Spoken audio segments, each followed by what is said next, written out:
A hilarious new stand-up special from comedy legend Jim Gaffigan, The Skinny, is coming to Hulu November 22nd. This Thanksgiving, see Jim in a whole new light as he gives you the inside scoop on everything from parenting teenagers to weight loss and gaslighting family members. For everyone in need of a happy hour, the new hilarious stand-up special, Jim Gaffigan, The Skinny, premieres November 22nd, streaming on Hulu. This Thanksgiving, Butterball wants you to really connect. Let's get back to laughing around the table, sharing stories, and making memories. Let's talk like we used to. We'll help with the turkey so you can enjoy being together. Visit Butterball.com for turkey tips. Ask me, ask Iliza anything. It's time to ask. Ask me all your questions. Leave them in the Instagram comment section. Leave them on your Twitter or leave them on your Facebook. We'll see them, we'll read them, then we'll give you answers. You know it, I've got it. I've got the answer, the answer. You ask me, I'll tell you anything. Ask me. Welcome to the second looped live Ask Iliza Anything, the show where you place your problems in our hands and we help you.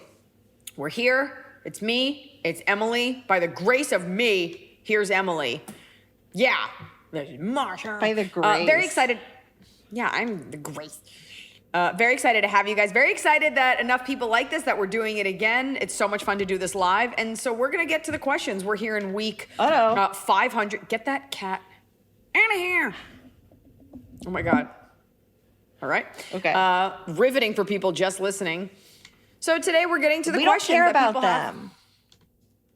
What? We don't. The people who are watching us, that's who's critical. People who are listening, that's second wave. They get it when they get it. The watchers get to see everything.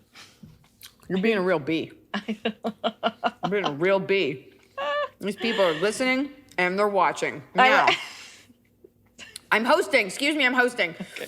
People's questions have since changed. Have changed since being in lockdown. The nation is ensconced in tumult. But we're here to sort it out. And by the way, your questions don't have to be about society or the ongoing race war, which is horrible, or our crumbling economy and the ecology of our biosphere. It can be as small as, I like peanut butter, should I? We're here for you. No question too great or too small. No. For minds as small as ours. No. Get. So we're going to honor the first question that came into the chat. Stephanie Clary said, Iliza, do you have a favorite style of beer or any you don't particularly care for? My boyfriend owns a craft beer store. We plan on buying VIP tickets the next time you're in New Orleans, so would love to bring you a fun mixed six-pack. P.S. Introduced him to you in your comedy. Now he's a huge fan, too. He tells everyone to watch Spencer Confidential. Name drop 504 Craft Beer Reserve. Look, he loves would. Spencer Confidential. They make beer. There's the scene in the bathroom. You guys gotta check it out. Real acting chops. You and Noah have been getting into beer. Noah's really into beer. I'm a big fan of saying I don't want a beer and then having a sip of his. A beer that he really loves is Golden Road Brewing, and it's a local, like a California brewery. And they have a beer called Mango Cart, which is very tasty, very tropical, as close to juice as you can get while still being beer. I don't really drink beer because it has a lot of calories, but I do see why people drink beer, and it is tasty. Sometimes you don't want something so sweet. So if I were to indulge, it'd be that. Maybe on like a Cinco de Mayo, I'll have a Corona. But I kind of like, I'm a big calorie eater versus calorie drinker. And you like the fun ones, the Bud Light, the fun. Oh boy, you're eating a pizza. I shouldn't be doing that, but I think someone no is one getting likes off on that. this sound. No. Okay. I'm sorry I didn't eat all day because I was doing something. Okay. The flavored, what are those ones? Is it Bud Light, the flavored Bud one? Light seltzer, but that's a seltzer. That's that's separate. I like a fruity beer. And I think men feel good about it. Like, oh, it's beer, it's still fruity. Like a flavored beer. I used to really love, what are they called? Oh, Lambic, which is like a Belgian. It's basically juice that's carbonated. So, I don't know, but I can tell you this. If you bring me a six-pack of beer, it will most likely be given to the crew because I tend to not go back to my hotel, question my life decisions, and like crush a 6-pack alone. Although Hunter will drink it. He does love beer. Yeah. So, right, because you're not going to ship that back. It gets a little tough. I'll tell you what, though, I will take a picture of it. I will tag you. I will support a local business.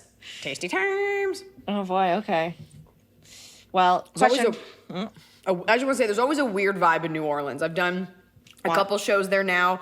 The crowd is fine, but, New Orleans is a haunted old city with so many different kinds of people coming in and out, so much turmoil. You ever been to New Orleans? No, my parents love it, though. Okay.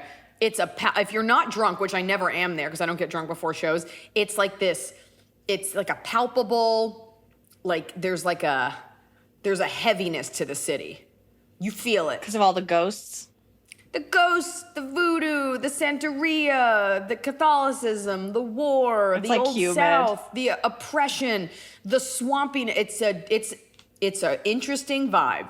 Mm-hmm. Fully haunted, like most of America. Let's get it cracking. Let's kick it. Okay. We have a question from Dax. Eliza, you've been leaving little quotes and things after you grade your crosswords. What was the inspiration behind that? Also, the crossword solve live stream was the most wholesome thing I've ever seen. Oh my God. You had so much fun. I had so much fun. I love the New York Times had me. And I think they were like, oh, we'll have other people participate. And I was like, here's my answers. I started putting quotes at the end because I, like every other white woman on the planet, think of myself as someone that people can look up to. I don't know. I just thought enough people are going through something at all times. And so many people are dealing with shit. And so many people, I don't have 1 billion followers, but look to my Instagram for a source of light. I figured I would just put down whatever it was that I was thinking about that morning. I try to start off every morning with like an intention. Do I lose it 10 minutes later? For sure. Mm-hmm. But I figure if it's all positive, may as well share it. If you don't like it, you scroll past it. Mm-hmm. But those are the thoughts that I set my morning with. In quarantine, it's been like I get up, I walk the dog, I have a coffee, I do crosswords. So it's a slower morning. Right. And I take that thought into my workout and I try to walk with it throughout the day. Try to be better than I was yesterday. Okay, how am I going to eat this pizza and do this show? I don't understand what was happening all the other hours of this day. People love watching hot girls eat pizza. People love watching hot girls eat pizza. Should I do it like this? Like, heh. It's always that. It's always some basic girl like, pizza is life. Tacos. And that's the only bite she took out of it, that one crunchy bite. And she spits it out. Is that a homemade pizza? No. This is a prime pizza. Oh. And what's important about it is that it was frozen because you can order frozen pizzas from Prime. We're working on it. They're working on it. So at home we test it to see if it tastes weird. Did I tell you about the frozen pizza that I purchased? Please keep going. I don't think anybody wants to hear the rest of the story. That is the worst wind up to a story. Did I tell you about the frozen pizza that I purchased? We're on the edge of our seats. Okay.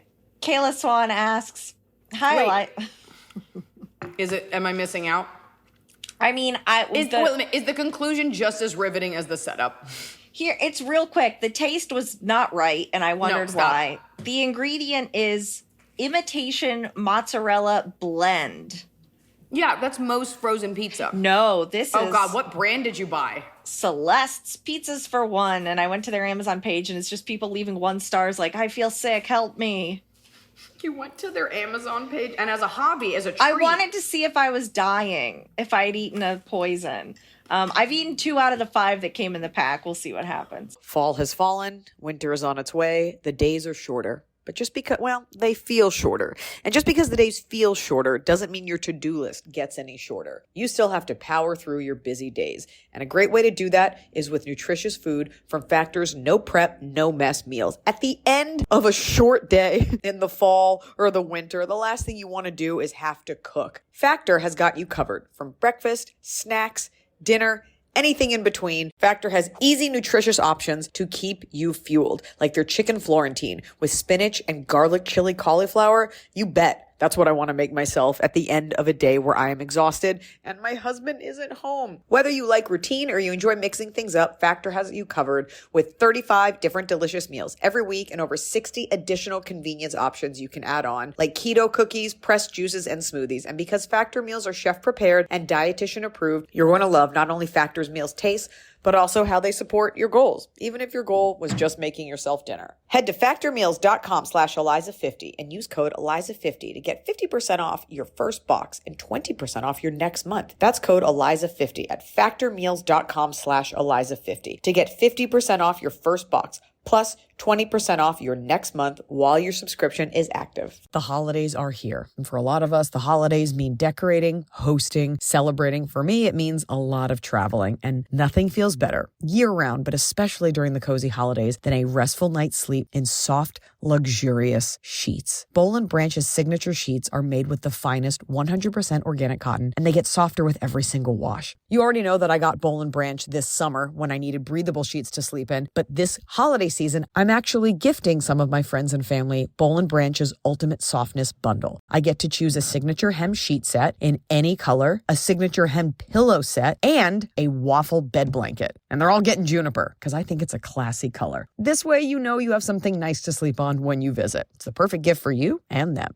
Gift you and your loved ones a better night's sleep with Boll & Branch. And right now is their best offer of the entire year. For 25% off plus free shipping on your first set of sheets, head to bollandbranch.com/Eliza. That's Boll & Branch, BOLLAND branch.com/Eliza for 25% off. Limited time only, exclusions apply. See site for details. So finally, fall is here. I have been looking forward to it. I have had a hard year in a good way. You know, like I had a baby. I have been on a nonstop tour, nonstop traveling, and it's been hot. So I'm looking forward to, of course, pumpkin spice, everything, cooler weather, and slipping into a cozy sweater from Quince. I've talked about Quince before. Quince has beautiful leather jackets, cotton cardigans, soft denim, and so much more. All Quince items are priced 50 to 80% less than similar brands. Dressing expensive doesn't have to be expensive. Their clothing is beautiful, it's durable, it stands the test of time, and it's what I like to call a capsule wardrobe. I got an Italian wool cocoon coat. That's one of those, you know, it's got like a European collar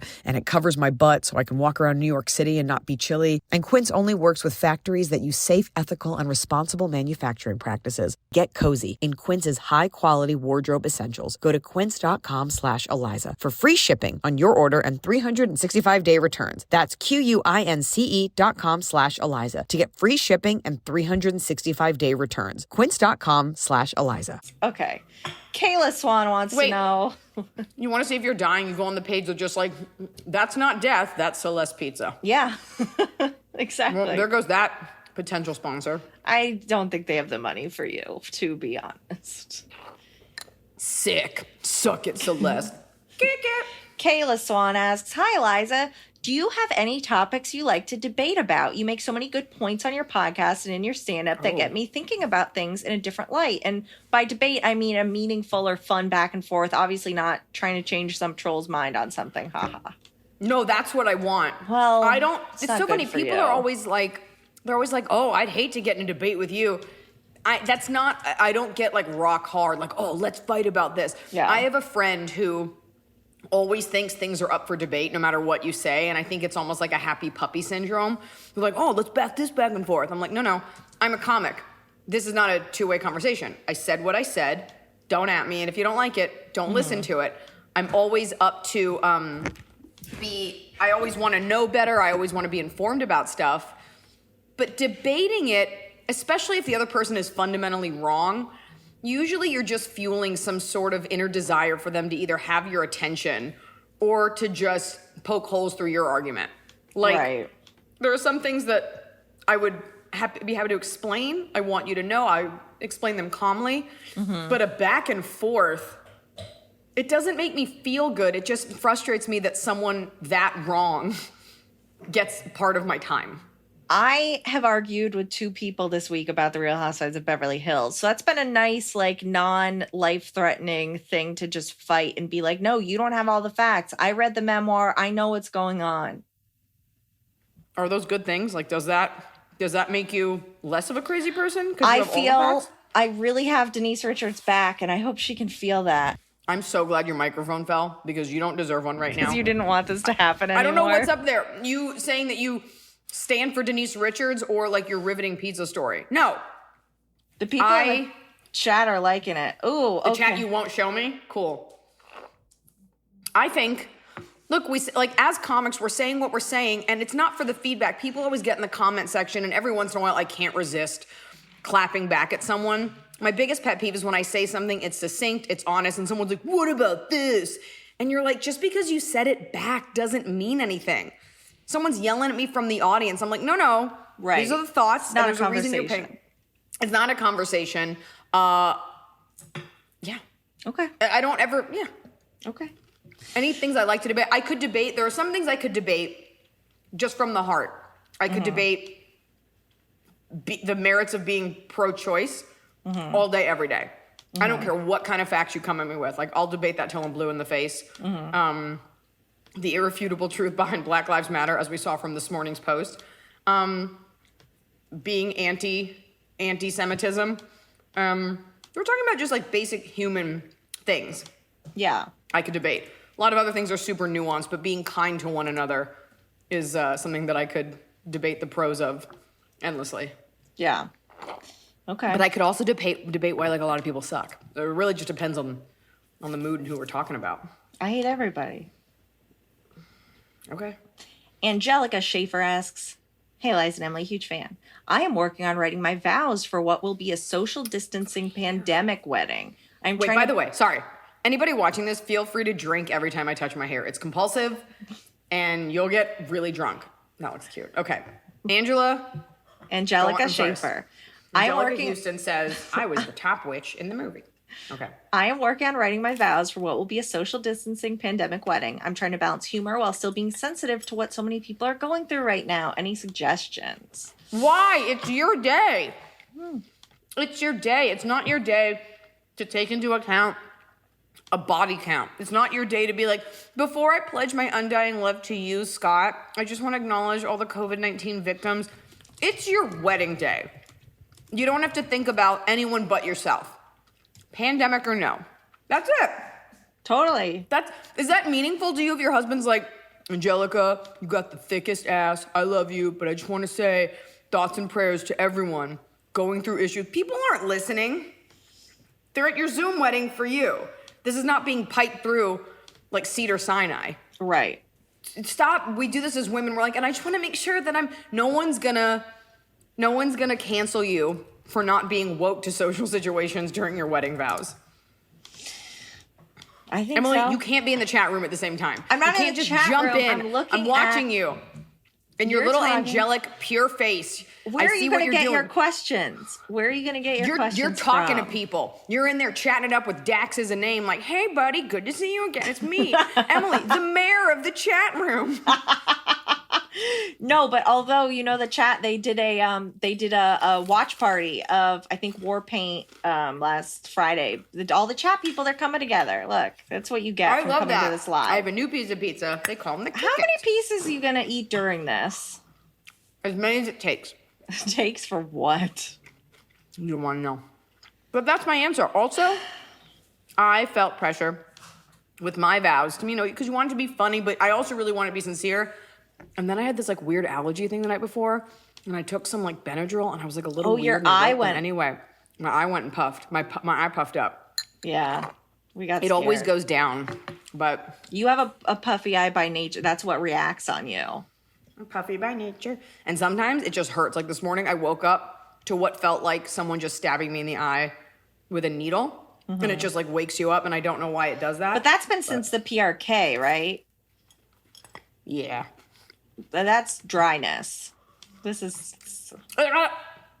What more could I do to moisten it? I put in eye drops. I close my eyes. I go to bed. But you also poked yourself real hard in the eye the other day.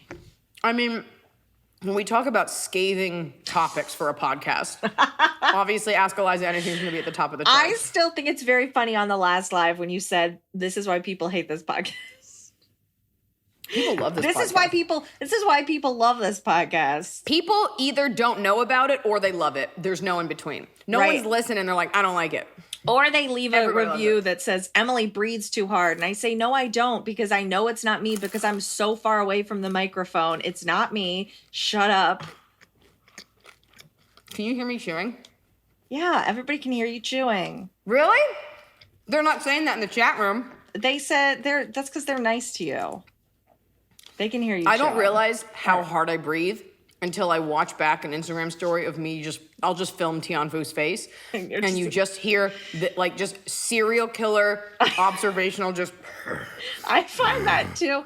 And I work like if I take a clip of like a dumb movie that I'm watching, especially if it's like some like girl in a bikini with a shark and I'm just like, but on the podcast, I am not breathing heavy. I'll never forget doing someone's podcast at the Ice House years ago when I was eating baby carrots and it wasn't even my show and there was a sound engineer and I got lit up. There was Baby carrots. I was hungry. Baby pouncer. Kick it. Okay. How am I supposed to eat this then and not make a noise? I mean, you were supposed to eat it in the last 12 hours, but okay. No more. I'm ready. Jackie asks, what is one beneficial thing that you've gotten out of the pause in the U.S.? For me, I've reconnected with my friends in a much more frequent way. We all live in different states and often went months without seeing each other or talking often, but the quarantine has given us time to slow down and reconnect. Yeah. I love that you're calling it the pause.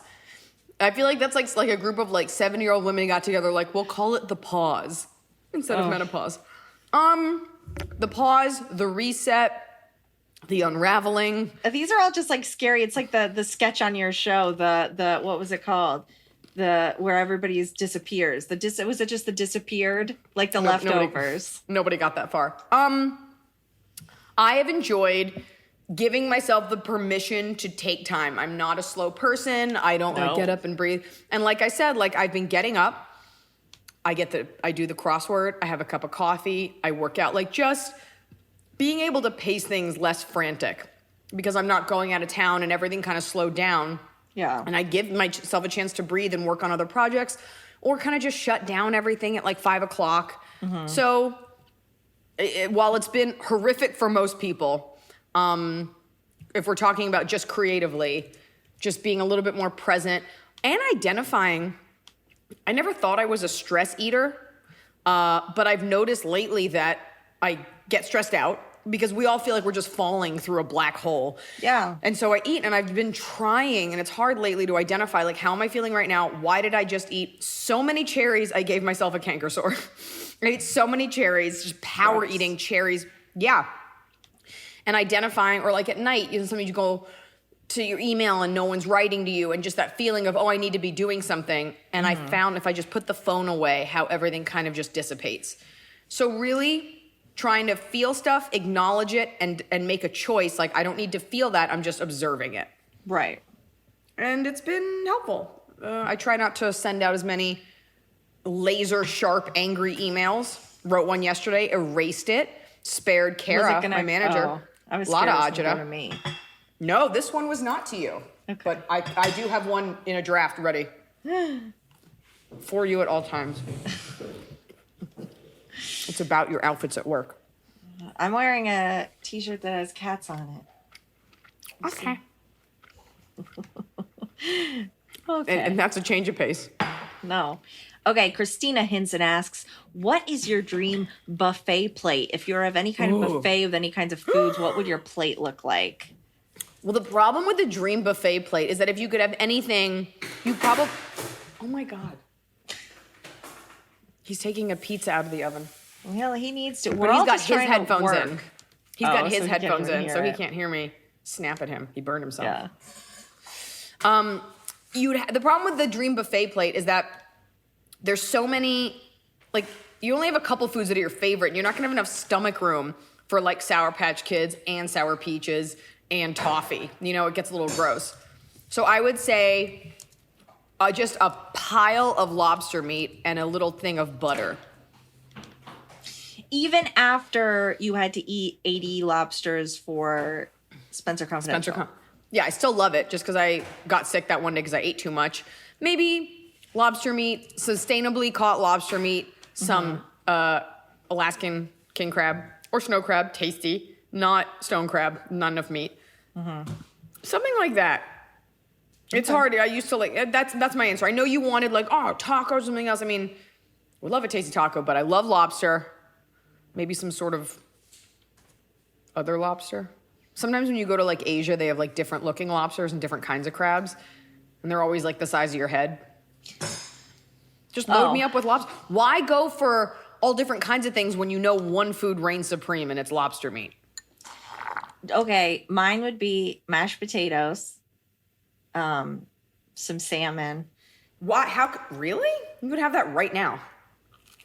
You could have lobster meat right now. Not as easily as you could salmon and potatoes. You can go to 7-Eleven and get salmon and potatoes. I'm talking like good. kind Off of a salmon? buffet. Just nice.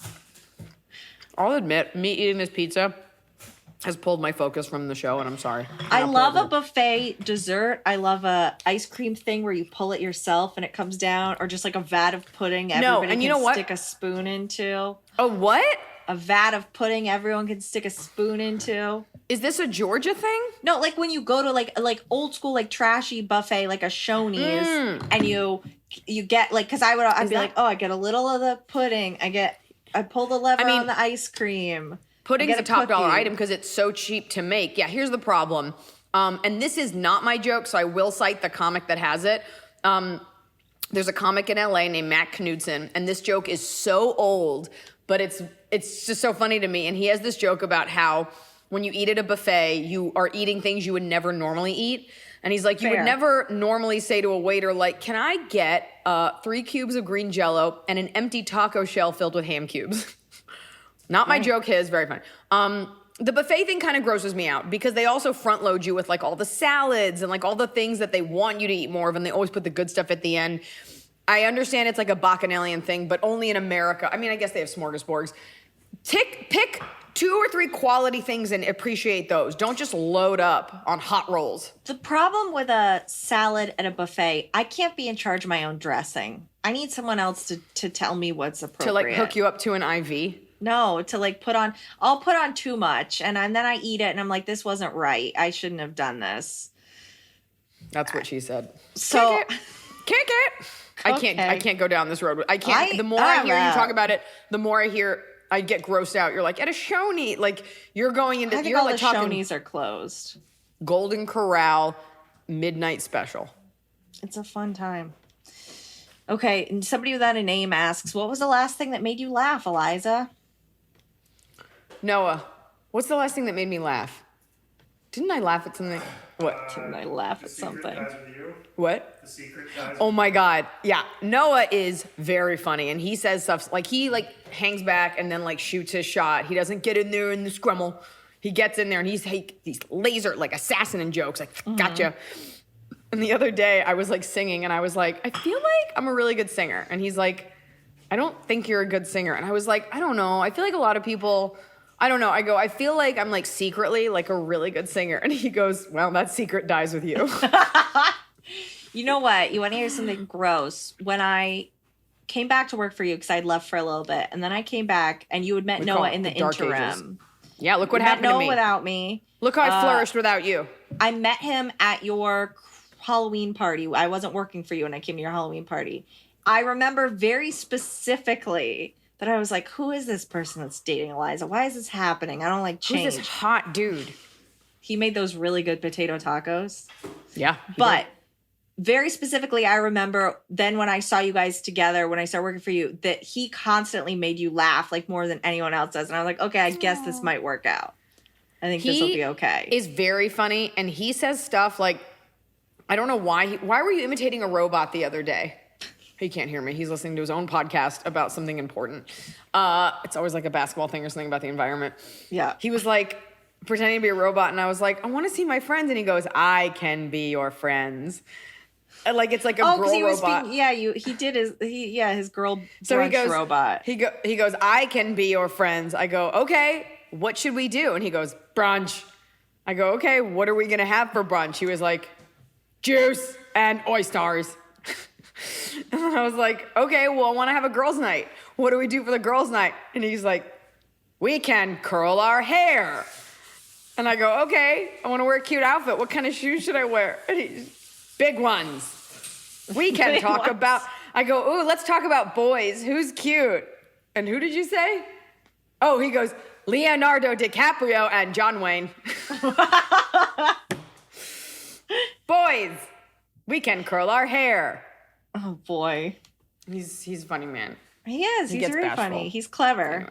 That's the last big thing I laughed at. That was the other thing. Noah, didn't you say something recently I laughed really hard at? There was the robot. There was whatever. The thing I just said was funny. Was it something with the dog? Hey, Dad. Was it that?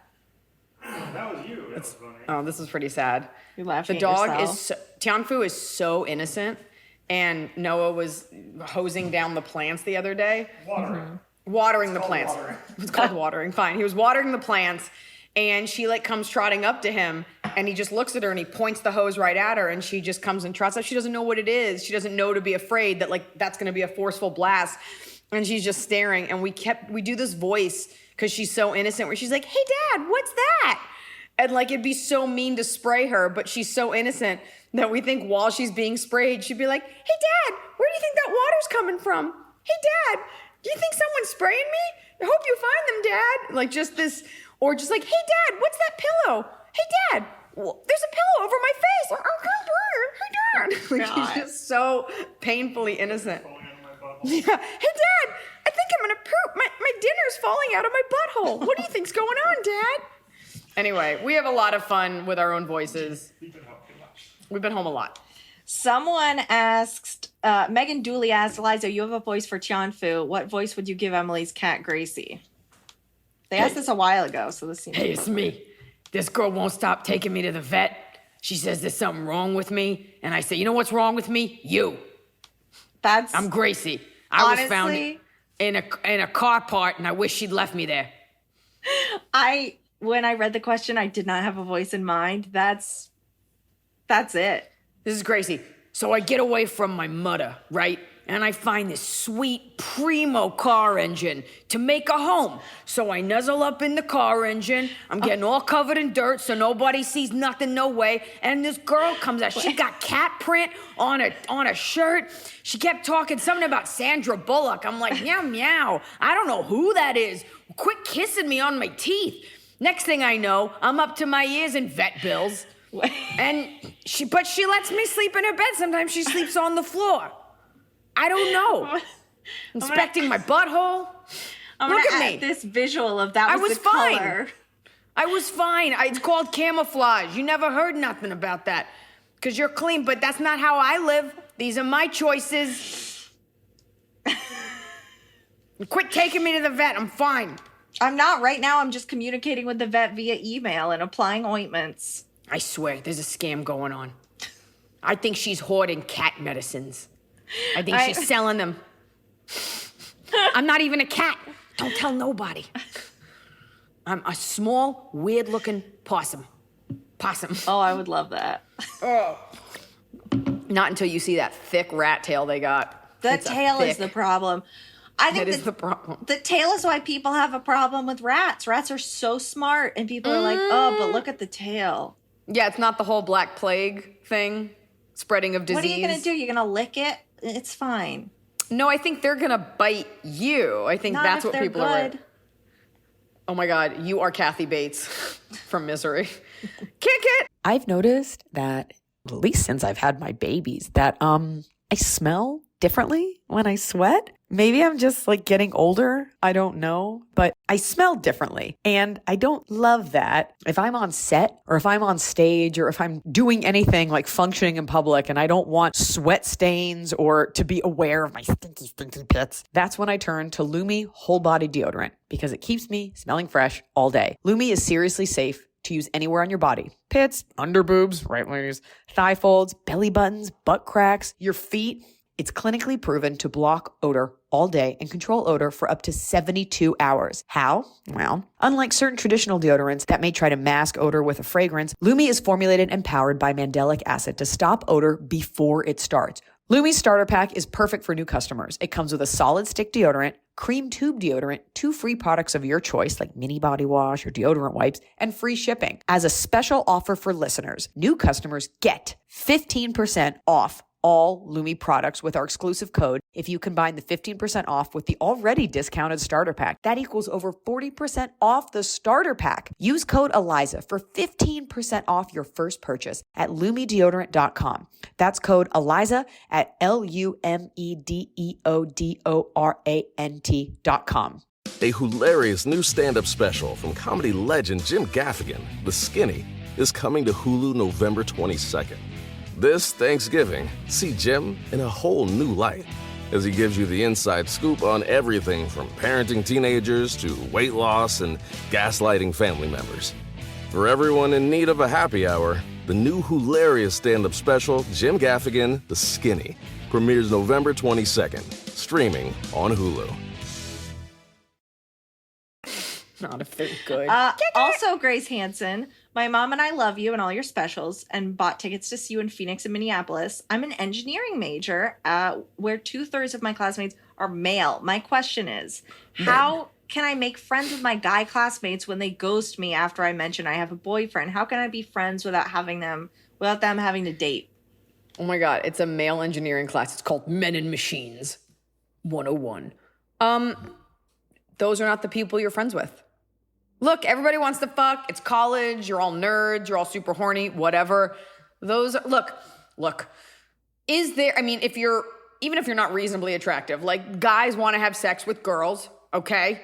But men and women are capable of being friends with each other without it. So hopefully they're friends with you because you're smart, maybe you're funny, maybe you're just like a cool chick. There's always a little bit of that, but if those guys are assholes, you don't want to be their friends. I think you want to be their friends. So, right. And by the way, don't do the girl thing. Don't be like, hey, study group, I brought cupcakes. I brought the notes. Like, don't try so hard. Don't try so hard, because boys they'll just let you. And then you're just like, I'm trying really hard, and I had everyone over, and now I'm cleaning up all the plates from the lasagna party. Those aren't your friends. What you did when you studied? You had a lasagna party? You want to be friends with the guys in your class? Aim lower. Don't pick the hotshot dicks that are like, oh, she got a boyfriend, fuck it. There are plenty of nice guys that would like to be your friend. So seek them out. Yeah. I had tons of dude friends when I was in film school, and I didn't sleep with any of them, and we were cool. So. Okay. I'm just Misty, saying. Also, like, maybe try being friends with some of the girls. He says 2/3. Well, 2/3 are men. So, yeah, I mean, right. You know, it's that tough. means there's still the other part that's girls. Yeah. Okay. Excuse me. Misty Carrasco asks, am I wrong for getting completely turned off when someone's dating profile is exclusively selfies with Snapchat filters? I think it's low-key a sign of some deep-rooted insecurities. No, it's just a sign that they're stupid. Who uses Snapchat? Are you 10? No. I don't even know who uses Snapchat anymore.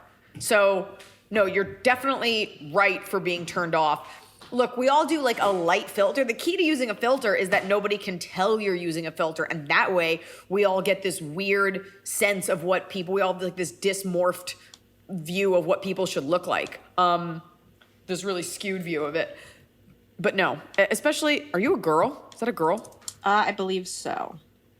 So are you Misty. dating girls or boys? She has a boyfriend, and all the boys are like, what? What? She has a boyfriend. And wait, no, she's not. She's trying to date someone. You said Oh, using I was Snapchat. talking about the last question. I told you sorry. can't be in the chats. I was talking about the last question. No, It's you're a in the girl. chat like, yes, I do love Sandra Bullock. Thanks so much. My podcast is called No, Tasteless. it's a girl, but the problem is they hear it a little later. So. All right, listen to me. No, We you're gotta- the worst. You're the worst person I know. You're the worst employee of the month. It's a little weird, and like, I don't care if this is a gendered thing. It's weird if guys are using Snapchat filters. Even if they're doing it like to be funny, then it's a substitution for a personality. Okay, Misty is bi. Okay, Misty, I can't solve all your problems. So look. Well, so I'm sure it's Well, probably mostly girls with filters. Okay, that's bad too. It's really weird if guys do it, because they're usually like, the filters are there to like cover up if you have like acne or like aren't perfect as a girl. But girls doing it, have fun, put on a bare face. When Snapchat first came out, I definitely did like some of the ugly, funny filters, but we're too far down the rabbit hole of technology for it to be excusable that grown women are like, I've got a bare face. It's all because we all look beautiful with them. It is a sign that maybe you don't have like the best personality, but Misty, I don't know anything about you, so maybe you don't have a good personality. There was a period of time, I feel like, when guys did have the dog tongue Snapchat filter in their profiles. It's so basic. Right. It was a long time ago. Yeah. Look, just It's the not fact, good. Misty, Just the fact that you're asking that means, yes, it's a problem. Because you're smart enough. I know I just said you may have bad personality, but I didn't mean that because I don't know you. Just the fact that you're asking that means you're smart enough to know better. So the answer is, it's okay that bothers you. It's okay to not want to be into that person. It's lame. It would be like if somebody had like a Celtic armband tattoo. I'd be like, well, maybe you're not my soulmate. Oh, well, maybe that's not let a me thing. show you. Oh, sick. No, Look, it's under here, right next to a picture of Gracie's butthole on my armpit. Have you seen the tattoo where it's somebody's belly button turned into a cat butthole? No. She's like, do you wanna? No, I'm not going to show you. No, that's a hard commitment to a very one-note joke. All right. Aaron Schmoll. I tried to run and I think I broke my knees. Any non-running activities you'd recommend to do at home that don't suck? What kind of a question is that? Not activities? You can do a Rubik's Cube. You can do Cats in the Cradle. You can read a book. You can use all four corners of the internet. Activities. Anything. Get a Wii and sit on your couch and do the Wii. You know, the Nintendo Wii. You can do an upper body workout. You can be jacked like, what's the guy in the wheelchair from Family Guy? Oh, Joe Swanson? Yeah, be Joe Swanson. Bonnie. Kick it. He doesn't talk like that. It's Patrick Warburton, who's very I'm sorry, my attractive. voice doesn't go deep enough on command to do a Patrick Warburton impression. Excuse me. Sarah Gorski asks, what's something you've learned about yourself in quarantine that you weren't expecting? Didn't we kind of like answer this like a little bit? You know what bothers me? I learned I wanted this hair color for years. And I'm not somebody who's gone stir crazy. Like I have a lot of things to do. And I decided to do this in place of getting my highlights like I normally get. And it bothers me that I'm part of the group that dyed their hair red. Because first of all, this isn't red. And so part of me is like, maybe this is a positive, like collective conscious of everyone. Like we all did something together. Everybody wanted to change. But like I've been putting color in my hair forever, even like little flecks. So I resent the idea that like I'm part of the herd. So that bothers me. Right, but the joke is that everyone's at home like shaving their heads and dyeing their hair. And even our cooking show, like I had that idea like from the jump. And then of course everyone did it. I even picked 5 o'clock from the jump. There's a bunch of things that I'm seeing now in the Matrix that like I did first. And it's not that anyone copied me, but like then people do it. So what I'm learning is that like I'm usually ahead of the curve. And if I could just get big enough to amplify my things, I will be considered a trendsetter. You're a little too far ahead. You gotta get a little. You don't want to be too far ahead. Yeah. It really. I mean, honestly, ahead of my really time. Is like far enough ahead that people don't understand, and then when it comes out, everyone's like, "Oh, duh," and you're like, "Well, that just means that when I'm dead, I'll be exalted, and people will be like, oh, you gotta wait. A lot of great artists. So we're just trying to get people to catch up to me because I ain't slowing down. Kick it. I've also learned that I can eat more than 1 bag of popcorn in a sitting, and that is horrific. Kick it. Megan Dooley. Question, what is your earliest childhood memory? Apparently, according to my old psych professor, if you remember something before you turn 3, you're close to genius. I remember falling down the basement stairs when I was like 1. My mom really remembers that one too, LOL. I don't remember. Because then there's memories, but then there's confabulations, which you'll know from taking psych is when it's like a fake memory that you have or like a mixing of memories and it's not really a memory that you have. A lot of like someone memories. says something, you're like, oh yeah, when that happened, you're like, you weren't there. Very I don't easy know. to create something. Yeah, because I also don't, if I have memory, I don't know how old I was. I just have the memory. I remember, that's a good question. I remember. remember. Oh my God. Nobody asked you. Nobody asked you. Fine, go ahead. Let's hear it. Ask Emily anything. Go ahead. I'm a twin. And But I just was know in that I'm this- not listening and I'm only thinking about my answer. I'm giving you time. I'm buying you time. By talking about yourself. Yeah. What am I supposed to? I'm supposed to talk about your first childhood memory? Can I tell you No. something? Can I tell you What? something? Sometimes when I look at your face, and this is going to sound like the wrong thing, but it has nothing to do with the actual animal. I think of a baby orca whale because your skin is so white and very smooth, so smooth it's almost shiny and plump. Like you've got so much collagen, like there's no wrinkles, but your hair is almost black and you're smiley and they smile a lot. I mean, they're not really, they're in captivity, but you always like kind of like, you smile and you look up and I always think of you as like a baby orca whale. I'm so sorry. I had to tell you that. Look, it's better than the time my PR professor told me I looked just like Matthew Broderick, and I said like if Matthew Broderick's had a sister, and she said no, just like Matthew Broderick at like a PR like get together at her house. And I was That's like, bad PR. Oh, you were in her home. Oh. Yeah, devastating. I have this memory of having a high ponytail at our country club pool and my mom picking me, not aggressively, just picking me up by the ponytail, and I made a face when I came out of the water. I must have been definitely under like 6. So you're close to well, Megan, by the way, has opened the question up to me too, and I'll say that's only because you made her feel weird, Whale. I'm a twin, and I remember, or I created this memory based on a photo I've seen. We had a double-decker stroller, but not too wide, 2 in a row. And I remember I needed to sit in the front, and I needed to have my special baseball cap because I was bald and my sister had a lot of hair. And I didn't want my sister to have a hat. I wanted to be the only one who had a hat. Now, again, could be based on a picture I saw of me in the stroller with a hat. You don't know. Yeah, because how would you know that young that having a lot of hair is better than being bald? I just knew that I didn't want someone else to have a hat, but I know that I always Right. they put a little cap on me because I had a bald little head. In many In the ways, you're Georgia still sun. that vengeful twin in the Georgia sun. I also remember my best friend Erin. She and our parents would take us to school. Sometimes her parents and my dad would take us. So my parents were definitely married, and I think this was like pre-kindergarten. And he would roll our socks down so they like made like little donuts around our ankles. He would The always coolest roll way to wear socks. He would always roll both of our socks down. Like that was the thing. And I remember sitting in the back of, I want to say it was a Lincoln Town Car, listening to Michael Jackson's Man in the Mirror. And that was like the first song that I ever learned. So donut socks with Aaron, Man in the Mirror, back of Dad's car. All right.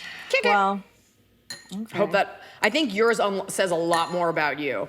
David Monjardo, what's a return the favor gift idea for a friend that's been making me dinner when I've not had the time due to pandemic work? She's a manager at one of my favorite restaurants, and they just opened back up for good to go orders only. I'm getting my hospital/university back to allowing researchers back on the university side, so long days.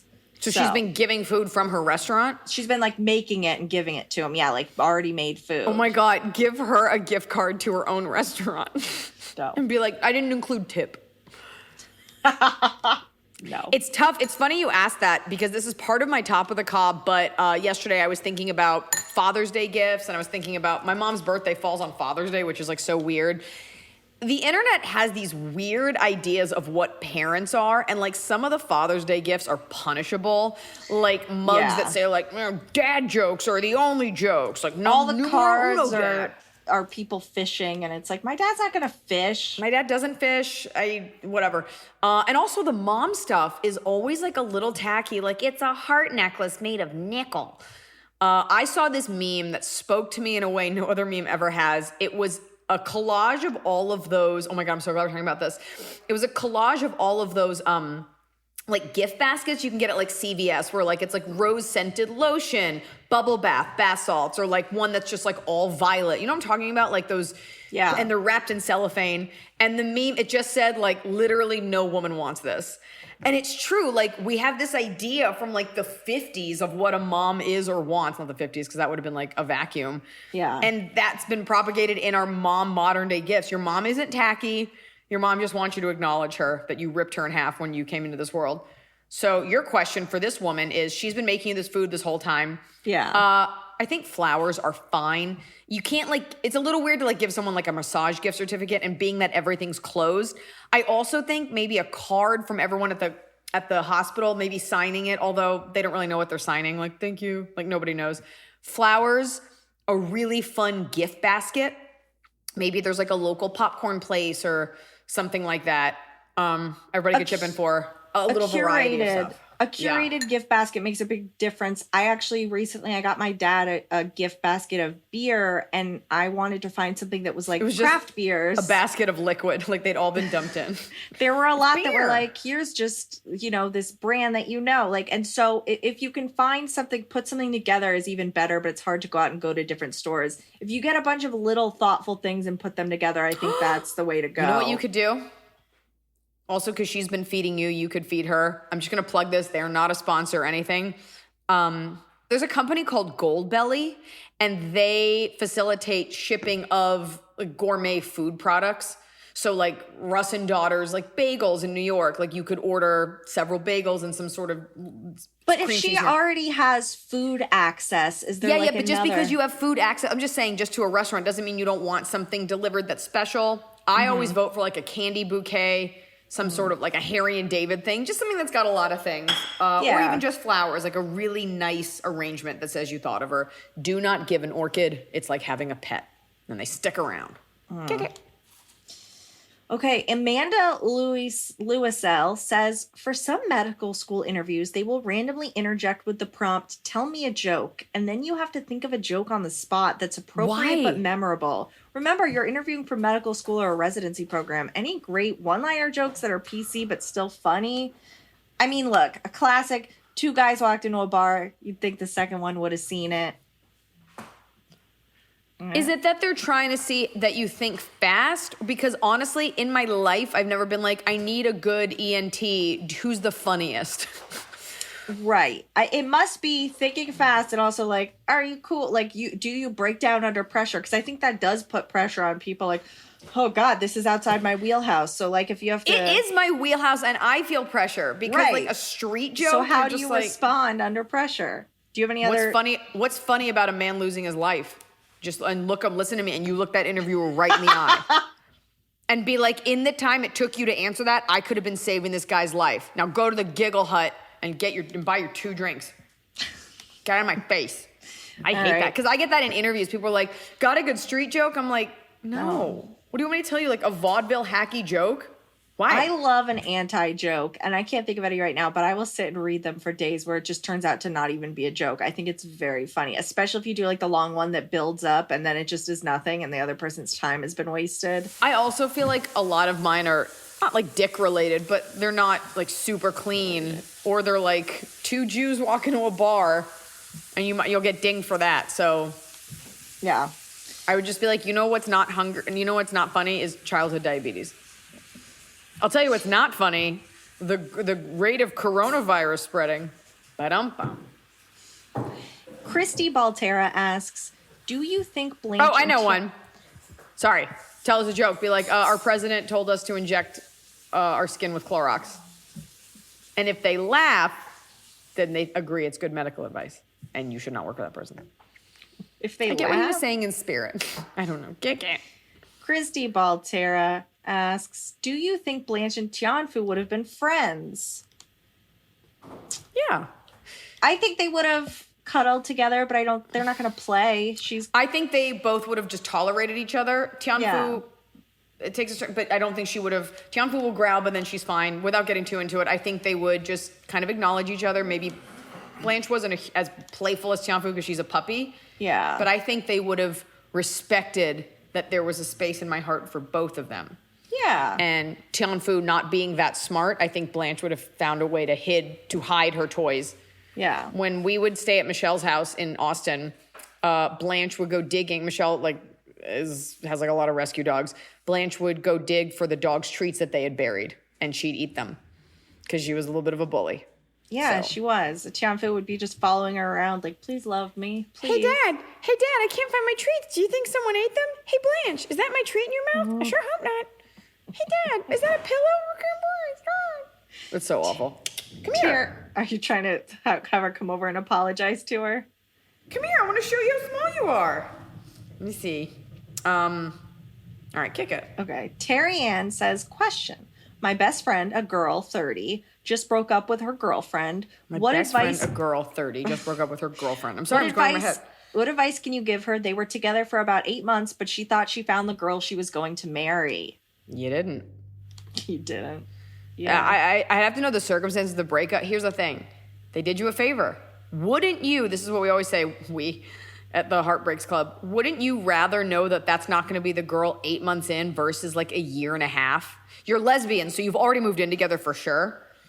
But that's the way you have to look at it. That's not the girl. Yeah. That's not your girl. It just hurts, but that's not your girl. Let me grab the dog. I can you're going to get... So do you want to keep... Okay, well... Okay, well, Blair Desiel asks, Eliza and Emily, what's the verdict on dating someone with the same name as one of your exes? That's, It it's depends always on the name. she's got a cookies and cream mouth. It doesn't depend on the name, because we all know that someone named Travis is going to be kind of a turd. And we all know that someone named Matt might be kind of a psycho. Like, you've got all these preconceived notions in your head. Wouldn't you rather meet someone who's a good version of that? What about If a you name can't of a get past parent? it, then it's, hold on. If you can't get past it, it says more about you than that person. Because it's just a name, and, I dated all these Tims, and they were terrible, and then I met a good Tim, and then from then on, you'll be like, I got the one good Tim. The name thing, by the way, nobody yells out a name during sex. It's only in movies. So even if your friend has the same name as your dad, like, you're not gonna be yelling that out. No one does that. I've never, during sex, been like, oh, Noah. Like, and if he said Iliza, I would be so uncomfortable. That's too many syllables. He never says my name. You get over it. I mean, unless it's a name like Beelzebub, in which case you've got greater issues. Okay, Scott Rifkin asks, can you tell us about your views of gender bias in your industry? I still feel like female comedians don't get the respect they deserve. I don't know. I mean, you're just doing your thing all day, every day. All day, every day. Don't get the yeah, but, then you look at someone like Ellen DeGeneres who could, like, buy a small country. So, by and large, yeah, the kinds of people who gather in comment sections and say humiliating things, but, like, I still have no problem selling out my shows. And when you blame it on, it is difficult being a woman in comedy. You do have to fight a little bit harder. But when you make it about all women having this issue, I really feel like it discredits the women that do the work and put in the work and are talented and are funny and have built something. So saying, oh my God, we're always falling behind, and it's like, but there are some women thriving, it takes away from what they've built. Because I know for me, like, I never asked permission, and I never thought of myself as less funny than I just went. Yeah. And this has become a huge, that body. It's become a huge part of our conversation, but also forever, and I've said this from the beginning, people are like, women aren't funny. And I'm like, well, there's even more men that aren't funny because there's more men that do comedy. It's just that when a woman sucks, just like, and I've said this forever, just like any part of a minority, when one fucks up, they're like, oh, they're all like that. So you cringe a little bit, but I am not beholden to a bar set by another female comic any more than I am a male comic. Like, you get on that stage and you stink it up, we're not the same. We may have the same chromosome pairing, but, like, we are not the same. I don't care if we have the same hair color, we're both girls, we're the only two of this on the show, the only two of that. I am not my sister's keeper. So I will defend you, and I've done this when someone's like, oh, she's not funny. You're like, why isn't she funny? And then you unearth that it's really their own bullshit prejudice. But there are tons of women aren't funny. There are tons of men that are not funny. But I'm just doing my thing. Okay. That's all I can answer for. Chad Stratford asks, how do you get past all the Karens in the world getting offended by everything through your comedy? I never wanted to be one of those people that was always like, you don't like it, don't watch it. But you have to be that way. Because no matter what you do, and I got into it this week when I was, moved to not be silent and post about basic things about human rights like Black Lives Matter. And it is always that sad thing where no matter what you say, because it'll always be slightly imperfect, there's always someone there to be like, well, actually, what you should have done. And it's always the people who are doing nothing publicly that sit there and play Monday morning quarterback and poke holes in your argument from, like, the back of the class. And so I have this new rule, like, I do not argue with a block profile. I am not gonna, you wanna sit there after I've presented myself vulnerably, my vulnerability, and you're gonna sit there and be like, well, here's what's wrong here. No. I put an argument out there, and it's not for a debate. Here's what I said, and you're gutless. That's why you're blocked, and that's why you've got a block profile, or that's why you're not doing what I'm doing. I had the guts to say it, and you didn't. So you have to adopt this. Like, if you don't like it, move on. I'll always take an education or a conversation, but, like, it happened the other day. I posted something, and this girl, what did she say? And she was cool about it later, but it was like, in my comment section, oh, that's what it was. A friend of mine who is, like, he's white and he's super active socially, His page is always about body issues, gender issues, race. Like he takes it on 360, all of this stuff. He posted something written by a woman, a black woman who had written about race. I'd never heard of her. And he posted her words. By the way, I didn't know if that was like a friend of his. Like, it's not my fault that I don't know every single person that's like a self-published author or a speaker or whatever. So I reposted what he said. I tagged her, I cited her, and I made it about him. I was like, it's really cool because I really trust my friend. And this girl was like, why didn't you amplify the woman's words? Why didn't you do this? Like, just poking holes in that. And I'm just like, so because I did it imperfectly, she's like, I'm just letting you know, like, I'm a fan. I'm like, but you're calling me out publicly. Right. People have to see there is this satisfaction for women in like calling another woman out publicly. Love you, girl, just letting you know. And you're like, no. You got off on doing this publicly, hoping that people would rally behind you and be like, oh, yeah, you know what? You should have. You did it wrong. Hey, white woman, you did it wrong. Signed, other white women. And I said it back to her. I go, you did it publicly because that's what felt good. This wasn't about me amplifying anyone. This is about you pointing out that as a celebrity, I made a mistake. And that's as real as it can get. If you really wanted to make a change, you would send me a DM and be like, hey, I just want to let you know this was a thought. And I still disagree because, by the way, you have to think like a journalist when you're a public person. I can post someone's words, but I can't endorse someone without knowing them. And I've had that happen where you're like, this person's great. And then you find out, oh, they're a huge anti-Semite. Oh, they were at this weird rally. So you always have to be careful who you're upholding because you don't know what else they've done. Mm-hmm. So you can post a quote or something, but I'm not going to, also, like, what was I supposed to do? Not post that quote and then just spend the rest of the day reading about this woman? And then, like, I like what my friend posted. I like what she posted. I made a point. Yep.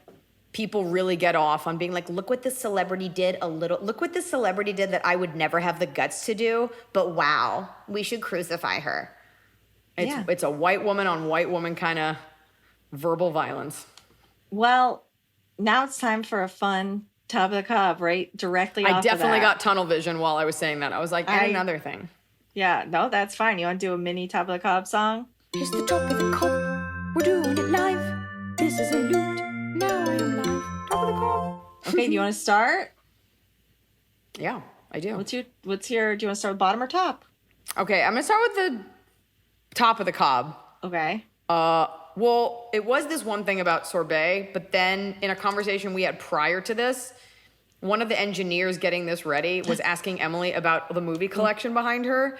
And like Emily, without even blinking, was like, they're mostly erotic thrillers. No, and my erotic thrillers have their own shelf. That's everything else. But like, I am so here for the fact that like you had no shame in that. I don't think of you as like a super sexually open person. Like, I don't know what you do on the weekends. I don't really know what you look like chin down because I only see your face on a computer screen now.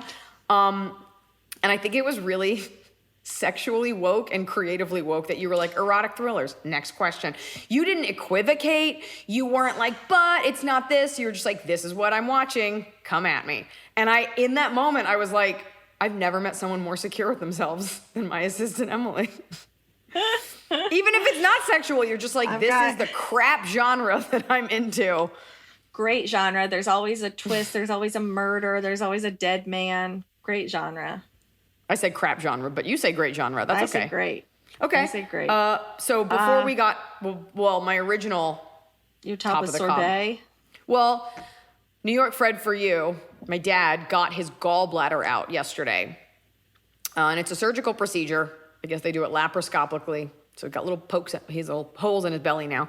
But this was the conclusion of a 9-month ordeal of going in and lasering out these gallstones. At one point, we didn't know it. Like, it was just a very scary thing, especially if you've never had a parent who's undergone something like this. Yeah. Months of procedures till they could get this thing out.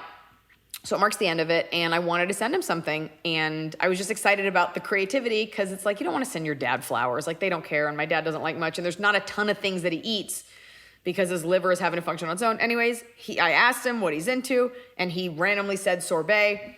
And I was like, maybe I could ship some from Gold Belly, from like a nice deli, but they only had gelato. So I went on like Grubhub, and I found a place in Dallas, and I made sure they had the flavor. And 45 minutes later, a tub of sorbet arrived at his house, and they got to eat it. And I thought that was sending someone food without them knowing it to arrive like 45 minutes later, it felt really good. It's like a nice thing to do. Yeah, it was fun. Send someone a pizza. Yeah. Send someone a snack. All right. Well, Send someone your leftovers. All right, what you talking? My top of the cob is I'm reading Parker Posey's book called You're on an Airplane, and it is written as though you are on an airplane with her, so it's very strange. It has like all these weird pictures, and it's like written as though you're sitting next to her and she's talking to you, so it's like very stream of consciousness, so it's hard to read a lot of it in a row, but it's a nice little like break. And I ordered it used because I couldn't find it. I ordered it used, and guess what? Wait, I ordered it used. It is a signed copy. That's a crazy signature. I Googled a signature because I was like, that's insane. Yeah, it is. I ordered it and I got a signed copy. I met her Top once. of the She was really cool. She's so cool. And also I feel like if I met her, I'd be weird and then think about it for the rest of my life because she'd just be so But cool. she's weird, so she probably would This not book think is about you. weird. Yeah. It's weird. Well, I mean, it's not like she plays normal people. No. And I say that in the best way. My bottom of the cob is this, and it is also ice cream related. In this new way that we're living, things are much, I mean, the pain and suffering notwithstanding, nothing's accessible anymore. And they're like, oh, we've got to-go lines. Everything's a pain in the ass now. You want food, you cannot pop in somewhere. You've got to get the app. You've got to download. You got to order. Every place you pass has 6 people just waiting outside, waiting for their food. Everything's waiting. Any delivery service is going to be a nightmare because your food's going to be, because if it's wrong, it's not the restaurant and you can't contact the app. Like everything's just a clusterfuck. And gone are the days of just getting a simple scoop of ice cream. Now you have to buy a pint. The other day I was like, oh, I would love Menchie's. You can't because you can't pull the lever anymore. So you go to an ice cream shop and it's like, yeah, we've got pints available. You're like, I don't want a pint because then I have to eat all of it. Yeah. So I'm just not, it's just everything is a line. Everything is fucked up. Everything is wrapped in plastic. And it's just become so difficult. So you end up ordering to your house because you're like, I just don't want to go stand in a line at a restaurant forever. And I know that sounds like champagne problems, but being forced to buy more than you initially wanted. Yeah. Not my favorite. Well, my bottom of the cob is I think I've got a critter in my thing. I heard a scrabbling in my wall heater today, and I was like, oh God, what is that? Wait, what is a scrabbling? Like, I need a vowel, triple word. No, like, no, like in the metal, because I can hear like when it rains, I can hear the raindrops hitting it. Like it makes sounds, but this was a very distinct like scrabble. So I went over, I peered in, and then I like hit it a couple times, and then the scrabbling stopped. So I can't have a rat bite my baby. So I don't know. No, I thought you said they don't bite. I thought you said, what if it's a good one? Loose one is different than, I said I wanted one as a pet, but a loose one, if it's scared and What's the Gracie's difference chasing between it, a loose one and a pet? Just a wall. a It's loose your house. one is one that's scared, running around, Gracie's chasing it, and then it bites her in self-defense. What small change would you have to make to that rat's environment to make it from feral to pet? You just put it in a box. Spend time with it without Gracie. You are. Doesn't know me. I think on the contrary, I think it knows you very well. It lives basically with In you. my walls. Ugh. So that's What better something I'm way? keeping an eye on. It's all around you. In some ways, the rat is God. It's everywhere. If I lived without a pet, I would be excited to see a rat in here. I'd be like, oh, some excitement. But I'm so scared of Gracie being bitten by anything. So She's not That's going to it. get bitten by a rat. Like, oh, her mortal enemy is just going to come after her? No. I don't know. Gracie's just polishing her gun. She's like, yeah, come after me. Let's see what happens. You and me, 2 rounds. 1-2. Knockout All right. punch. Well, that voice hurts my throat. That's it. That is our episode of Ask Eliza Anything. We really love that you guys joined us. By the way, today's episode, I did my makeup and everything so that you could see my peachy. I feel like a drag queen. Like I'm living my peachy fantasy. It's summer melon. Wrap it What? up. Wrap what? it up. Oh my God. I'm giving them content. Okay. You're an orca monster. Look at it. There's that orca smile. I'm just a baby whale. What the hell is it? Oh yeah, part of the proceeds from today's Leap Live goes to the Cystic Fibrosis Foundation, specifically Team Harley. My cousin Harley, good friend of the show, former bridesmaid of mine. We just had her Zoom bachelorette party yesterday. She has cystic fibrosis, and she is a beacon of hope. People with CF are living longer now than we ever thought. She's in her 30s. She's getting married soon. She's thriving. I've always respected how brave she is. And cystic fibrosis. A lot of people are touched by this disease, but it's still like a boutique disease. It's not as glamorous as, say, cancer. Doesn't get the same kind of money and fun. So CF, I play for them on TV all the time, and a part of our proceeds go to CF Team Harley. So thank you for that. Thanks for buying tickets, guys. Thanks, you guys. This was so fun, and people like you are the reason we get to keep doing it. And we'll see you at the next one. Bye. It's my body. Take care.